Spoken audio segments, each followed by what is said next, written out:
ಆನಂದ ಜೋಗಿ ಲಾಯಿಲಾ ಅವರ ನಿರ್ದೇಶನದಲ್ಲಿ ಮೂಡಿಬರಲಿರುವ ಮೋಕ್ಯದ ಕಲಾವಿದರು ಅರ್ಪಿಸುವ ಬದುಕದ ತಿರ್ಲು ಜೀವನಗೂ ತಾದಿ ಎಂಬ ತುಳು ಚಿತ್ರದ ಪೋಸ್ಟರ್ ಅನ್ನು 60ಕ್ಕೂ ಹೆಚ್ಚು ಸಿನಿಮಾಗಳಲ್ಲಿ ನಟಿಸಿದ ಹಿರಿಯ ನಟ ಅಶೋಕ್ ಕುಮಾರ್ ಕಾಸರಗೋಡು ಅವರು ಇಂದು ಬನ್ನೂರಿನ ಶ್ರೀ ಶನೀಶ್ವರ ದೇವರ ಸನ್ನಿಧಿಯಲ್ಲಿ ಬಿಡುಗಡೆಗೊಳಿಸಿದ್ದಾರೆ.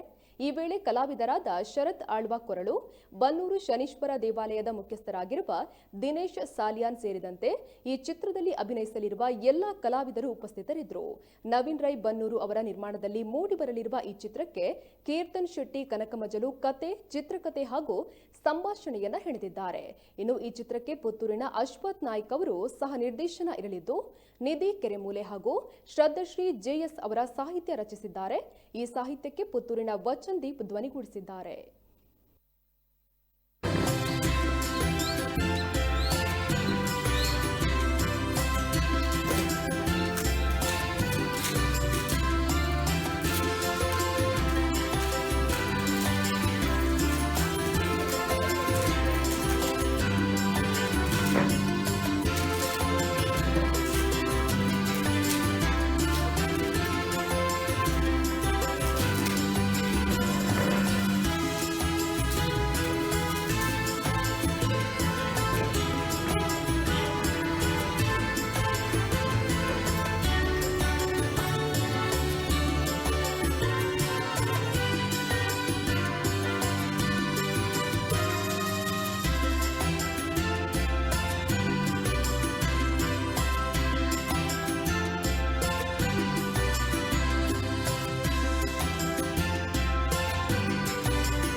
ಅವರಿಗೆ ನಾನು ನಿಜವಾಗಿ ಹೃದಯ ತುಂಬಿದ ಧನ್ಯವಾದಗಳನ್ನು ಇವತ್ತು ಏನಾಗಿದೆ ಅಂತ ಹೇಳಿದರೆ, ನಿರ್ಮಾಪಕರೇ ಸಿಗ್ತಾ ಇಲ್ಲ.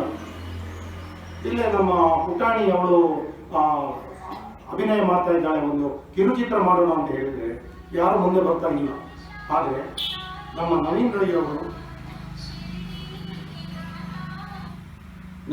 ಅವರು ಒಂದು ದೊಡ್ಡ ಮನಸ್ಸು ಮಾಡಿ ಈ ಒಂದು ಕಿರುಚಿತ್ರವನ್ನು ನಿರ್ಮಿಸ್ತಾ ಇದ್ದಾರೆ.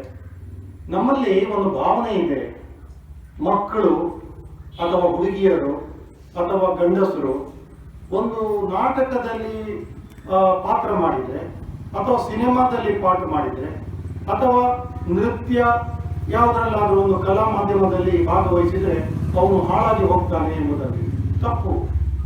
ಇದು ತಪ್ಪು.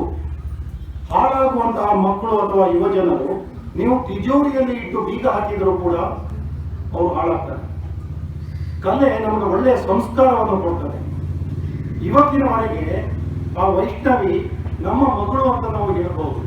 ಆದರೆ ಅವಳು ಮಾಡುವಂತಹ ಒಂದು ನೃತ್ಯ ಅಥವಾ ಅವಳು ನಾಳೆ ಯಾವುದಾದ್ರು ಕಿರುಚಿತ್ರದಲ್ಲಿ ಅಥವಾ ಸಿನಿಮಾದಲ್ಲಿ ಭಾಗವಹಿಸಿದರೆ ನಾಳೆ ನಿಮಗೆ ವೈಷ್ಣವಿಯ ತಂದೆ ತಾಯಿ ಅನ್ನೋದು ಹೆಸರು ಬರ್ತದೆ. ಜೀವನದಲ್ಲಿ ನಾವು ಇದಕ್ಕಿಂತಲೂ ದೊಡ್ಡ ಸಾಧನೆ ಮಾಡಬೇಕಾಗುತ್ತಿಲ್ಲ. ಈ ಅವಳು ವೇದಿಕೆಯಲ್ಲಿ ಒಂದು ನಾಟಕ ಅಥವಾ ನೃತ್ಯ ಮಾಡುವಾಗ ನಮಗೆ ಸಿಗುವಂತ ಒಂದು ಸಂತೋಷ ಇದೆಯಲ್ಲ, ಅದು ಲಕ್ಷ ರೂಪಾಯಿ ಕೊಟ್ಟರು ಸಿಗೋದಿಲ್ಲ ಸ್ವಾಮಿ. ಇದು ಕಲೆಯ ರುಚಿ ಗೊತ್ತಿದ್ದವರಿಗೆ ಮಾತ್ರ ಗೊತ್ತು. ಇಲ್ಲಿ ಕೆಲವು ಹೆಣ್ಮಕ್ಳು ಬಂದಿದ್ದಾರೆ, ನಾನು ಅವ್ರ ಹತ್ರ ಕೇಳಿದೆ, ನಿಮಗೆ ಅಭಿನಯಿಸಲಿಕ್ಕೆ ಮನೆಯಲ್ಲಿ ತಂದೆ ತಾಯಿಯವರ ಸಪೋರ್ಟ್ ಉಂಟಾ? ಅದಕ್ಕೆ ಅವರು ನಮ್ಮ ಪುಣ್ಯ ಅವ್ರು ಹೇಳಿದ್ರು, ಇದೆ ಸರ್. ಇದು ಬೇಕಾದದ್ದು.